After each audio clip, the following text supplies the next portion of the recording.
Hotel রুমে হেলাল বিছানার উপর বসে মিনুর জন্য অপেক্ষা করছিল। মিনু হচ্ছে হেলালের বান্ধব। মিনু হেলাল সব সময় এই হোটেল রুমে দেখা করে। এমন সময় মিনু সেখানে চলে আসলো। মিনু হেলালকে জড়িয়ে ধরে বলল, রাগ করো না লক্ষ্মীটি, আমার আসতে একটু দেরি হয়ে গেছে। হেলাল বলল, তোমার জন্য আমি অনেক সময় ধরে বসে আছি। আমি আজ ভেবেছিলাম তুমি হয়তো এখানে আসবে না। মিনু বুঝতে পেরেছে হেলাল অনেকটা রেগে আছে। তোমাকে একটা কথা বলার ছিল, আমার বিয়ে ঠিক হয়েছে, আমি হয়তো তোমার সাথে আর দেখা করতে পারবো না। হেলাল কথাটা শুনে একটু অবাক হয়নি। হেলাল মনে মনে ভাবছে আস্তে আস্তে মিনুর সাথে দূরত্ব বাড়িয়ে দেব।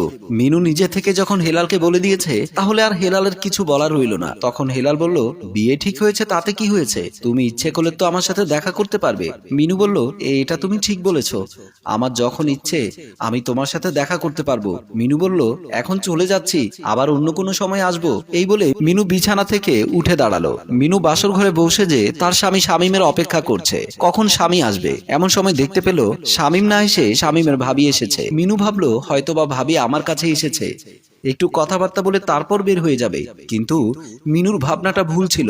মিনুর ভাবি জেসিকা মিনুকে বলল, আজকে রাতে আমি তোমার সাথে থাকবো। মিনু জেসিকার মুখে এমন কথা শুনে অবাক হয়ে গেল আর ভাবতে লাগলো, ভাবি কি আমার সাথে মজা করছে, নাকি সত্যি সত্যি রাতটা এখানে থাকতে চাইছে। আজকে আমাদের বাসর রাত, আর বাসর রাতে ভাবি থাকতে চাচ্ছে। তখন জেসিকা বলল, কি ভাবছো তুমি, আমার কথা তুমি বুঝতে পারোনি? আমি বলেছি আজকে রাতে আমি তোমার সাথে থাকবো। এমন সময় শামীম আসলো। শামীম এসেই এমন একটা নাটক করলো, মনে হয় শামীম কিছুই জানে না। শামীম জেসিকাকে বলল, ভাবি তুমি এখানে কেন, আজ আমাদের বাসর রাত, আমি আর আমার বউ ছাড়া তো বাসর ঘরে কাউকে রাখতে পারি না। তখন জেসিকা বলল, তুমি রাখো আর নাই রাখো, আমি এখান থেকে বের হচ্ছি না। এই বলে জেসিকা একটা বালিশ নিয়ে শুয়ে পড়ল। অভাগা মিনু আর শামীম দুজনে বসে রইল দুপাশে। আর এভাবেই কেটে গেল ওদের বাসর রাত। বাসর রাতটা ওদের অপূর্ণই থেকে গেল। দরজার সামনে দাঁড়িয়ে কলিং বেল দিচ্ছিল দোলা বেগম। দোলা বেগম সম্পর্কে শামীমের ফুফু হয়। দোলা বেগমের কাজ হচ্ছে একজন আরেকজনের সাথে ঝগড়া বাজানো। এমন কোনো দিন নাই যে দোলা বেগম কারোর সাথে কারো ঝগড়া বাজায়নি। আর যেদিন ঝগড়া বাজাতে না পারে, ওই দিনটাই তার অপূর্ণ থেকে যায়। দোলা বেগম বলতে লাগলো, কি হলো, এরা কি মরেছে নাকি, নতুন বউ দরজা খুলছে না, পুরান বউ দরজা খুলছে না। এমন সময় নতুন বউ দরজা খুলে দিল। নতুন বউকে দেখে দোলা বেগম ভাবতে লাগলো, বাবা কি সুন্দর চেহারা, মাসুম বাচ্চার মতো। তখন দোলা বেগম নতুন বউকে বলল, তুমি বুঝি আমাদের নতুন বউ, শামীমের কপাল তোমার মতো এরকম সুন্দর একটা বউ পেয়েছে। আর আমার বড় ভাতিজা সাইফুলের কপাল দেখো, কি এমন একটা মেয়েকে নিয়ে সংসার করছে।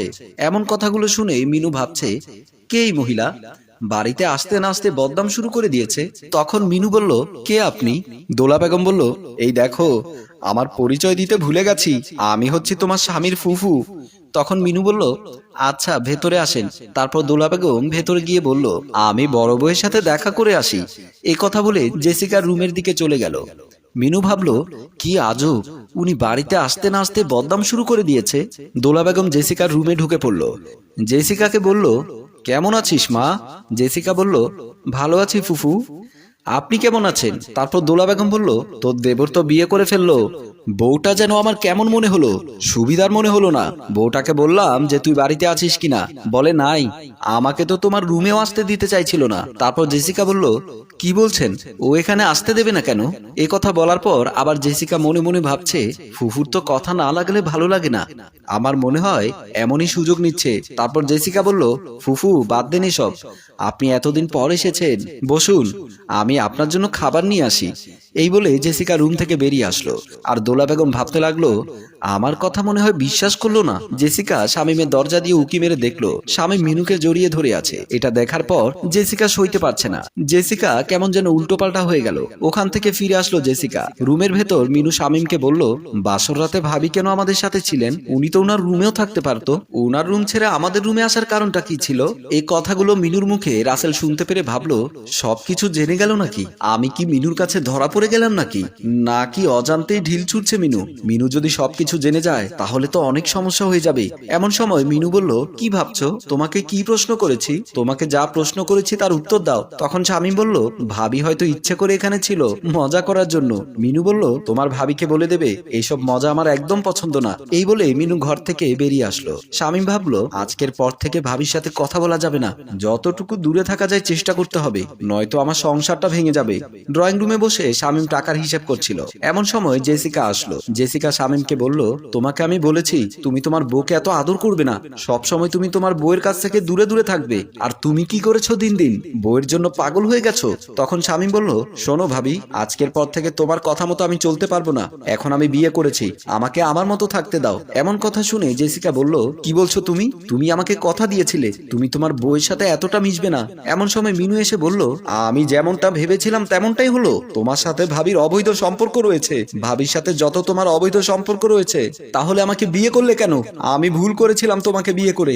এমন সময় শামীম বলল, ভাবি তুমি এখান থেকে চলে যাও। তারপর জেসিকা কোনো কথা না বলে সেখান থেকে চলে গেল। শামীম মিনুকে বলল, আমি তোমার সম্পর্কে অনেক কিছুই জানি। মিনু বলল, কি জানো তুমি? শামীম বলল, শুনতে চাও? শামীম একদিন হোটেল রুম থেকে বের হচ্ছিল, আর মিনু ও হেলাল হোটেল রুমে উঠছিল একজন আরেকজনের হাত ধরে।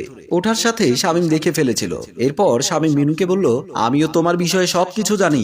আমি এসব নিয়ে তোমাকে আর কখনো কিচ্ছু বলবো না, আর তুমিও আমাকে কিছু বলবে না। তুমি যেমন বিয়ের আগে সব কথা ভুলে গেছো, আমিও তেমন সবকিছু ভুলে যাব আর সংসারে মন দেব। তখন মিনু বলল, আমিও এমন ভুল আর করব না। দুজন দুজনের ভুল বুঝতে পারলো আর কাছে গিয়ে জড়িয়ে ধরলো। সম্মানিত দর্শক, গল্পটি আপনাদের কাছে কেমন লেগেছে তা আমাদের কমেন্ট করে জানিয়ে দিন। লাইক, কমেন্ট, শেয়ার করে আমাদের পাশেই থাকুন। ধন্যবাদ।